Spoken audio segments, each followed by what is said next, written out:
Well, hello and happy Sunday. I completed the Cobi Panther tank, Panther G, as a 12th Wagon Mark V in 1/28 scale. Great kit. One little strange thing about the kit, and I will go over that. The booklet. Instructions are very good. No confusion, no weirdness. Once again, before you build, try to review all the parts as best as you can because there are similar parts. For the actual tank, there it is. I'm going to start using a different camera in these videos to make this easier, but I'll do the best that I can with this. It has a side skirt armor. This is actually the best version of this tank. When it initially came out in 1943, there were issues on the Panther A. Issues with mechanical problems with the transmission, some engine problems, a couple of mechanical issues with the internals of the tank. The tank is a very sophisticated piece of machinery. It's more in weight than a medium tank, but less than a heavy tank. It was kind of designed to be a universal tank, which in today's nomenclature is called the MBT, main battle tank. So from a design standpoint, this is probably the first main battle tank, and it came out in 1943 and was involved in the Battle of Kursk. If you don't know anything about the Battle of Kursk, it was like the biggest tank battle of World War II, and in current days, Kursk is where the Ukrainian army is going into battle the Russian army. At Kursk, this tank faced this tank, not this version. This is the T-34-85. It faced an improved version of the T-34 with a 76mm gun, which I don't have a model of. But when Cobi comes out, when I build it, I'll show it to you. But basically, this tank and the Panther went at each other. And the Panther basically was a response to all the good things in that tank, the T-34. And the Panther's beauty was a 75mm long barrel gun. The shells that this thing could shoot at distance were more dangerous and more potent at piercing armor than the shells of an 88mm in a Tiger I tank. So this thing could kill any tank. The only tank that struck fear into these tankers was the Sherman Firefly. The 17-pounder was a more vicious hitting gun than this, but this gun, the 7.5 cm 75mm long barrel, which was in this tank, the Panther and the Mark IV, and the 17-pounder in the Firefly, which is 76.2mm, I believe, slightly bigger than this, were vicious tanks for hitting armor. Basically, this time, you see tanks with longer barrels. They were designed for tank-to-tank fighting, which eventually, because the Germans found the tanks had multiple needs, so they developed multiple types of ammunition. This thing has sabot ammo, some of the first types that you would use now to go and fight other tanks with. Armor, regular armor piercing. They also have high velocity. The thing was, a shorter barrel guns had supposedly better high velocity shells. It goes for the Americans, us too. But the Germans found a way to have this thing do multi-shell usage, high velocity, armor piercing, high explosive, whatever they would need to counter troops and tanks. Problem when this tank came out, they rushed it to get it into production. There were issues. There were also some issues with the threads. The threads use magnesium and some other kind of alloy, and they had shortages of them at some points, and these things would break and come off, and they'd be replacing threads on this. This is a very innovative tank. I mean, very sophisticated, over-engineered. You hear that term. What that means is the Germans like to make sure that everything kind of will be successful as far as being capable on the battlefield or in terms of like a vehicle now on the road.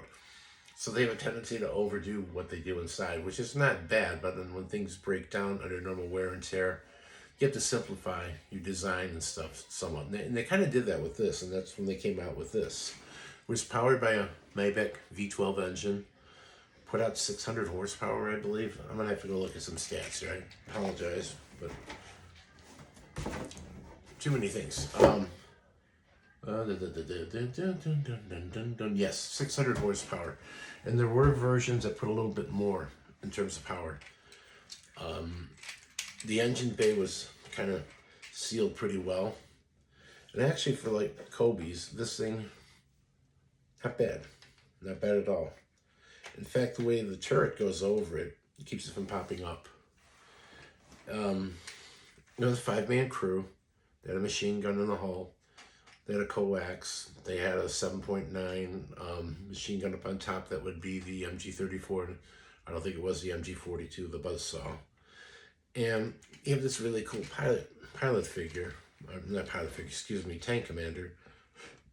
But he's holding a bottle of something. It's part of the model, so just so you know. The side skirts flip up so you could see the interwoven road wheels. And there you have it. Comments. Very easy to put together if you take your time and just go slow. I wouldn't rush build. I know you've probably seen on YouTube videos, high-speed videos. You gotta kind of take your time with this because Cobi has a lot of parts that are similar but are not. And if you put them in the wrong spot, it'll kind of mess up your build. So this thing, it wouldn't be a rush to build, but you want to enjoy it and take your time. And if you do, you've got a very nice, durable, pretty accurate model built up.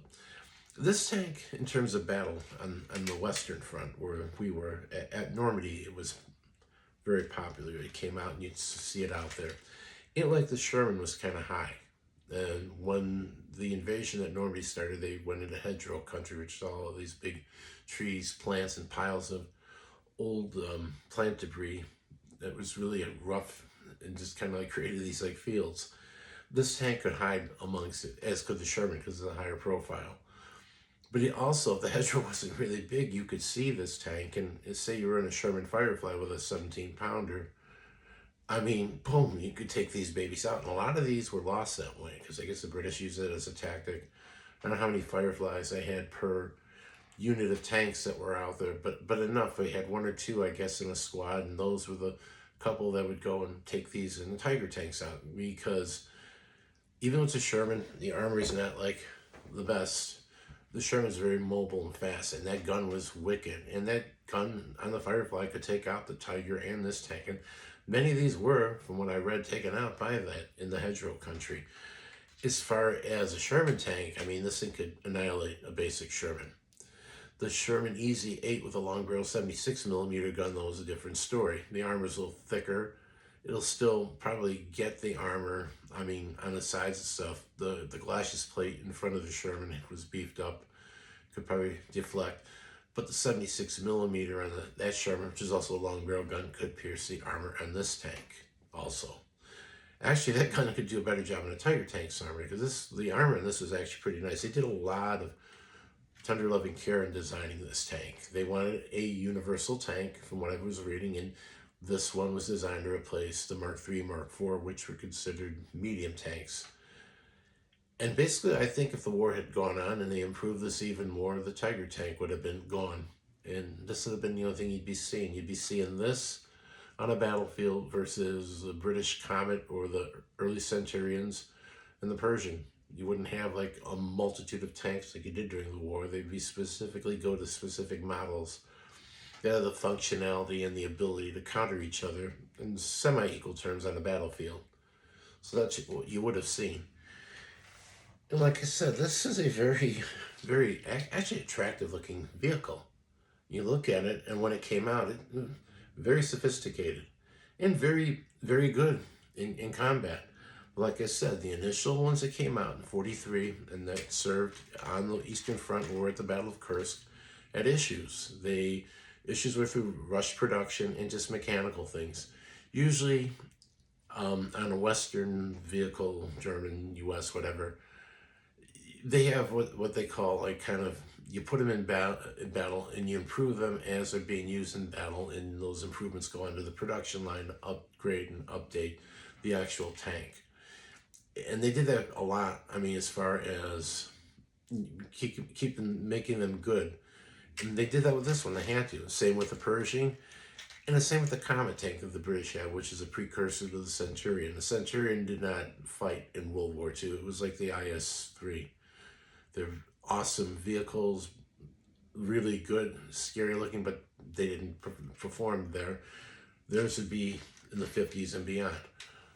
But going back, I mean, this tank was used after the war. The French used this tank till 1952 because they were producing these in France. The French just took it over and they produced some for themselves to have a tank online to use until they came up with their own designs and they started getting American tanks that they were using. I did write a few other notes down about this tank because it has kind of an interesting history. And my biggest thing, I'm sorry I'm doing this and putting the tank down, was that gun was a Rheinmetall Borsig 75 millimeter gun. Rheinmetall Borsig is the same company that makes the 120 millimeter gun in the Abrams tank. So they have many years of experience and technology in producing quality and sophisticated firearms. And that was the thing in this tank that made it so good, was the, put this back down, I'm sorry, this gun, the slope of the armor, and its ability to engage and stand on its own.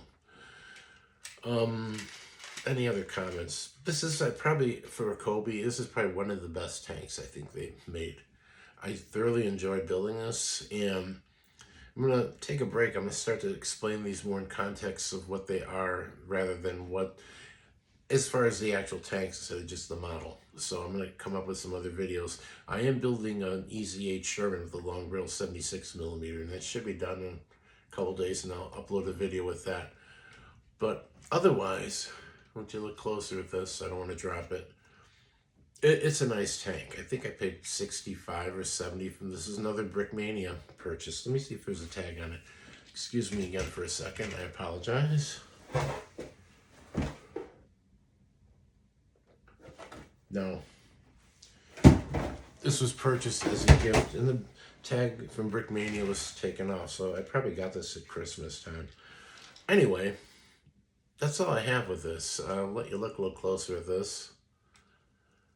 I don't want to bore you with overall details as far as used in combat.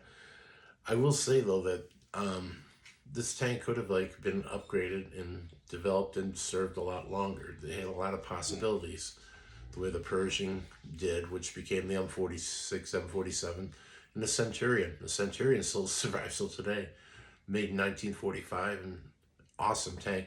The Centurion is basically your first modern main battle tank.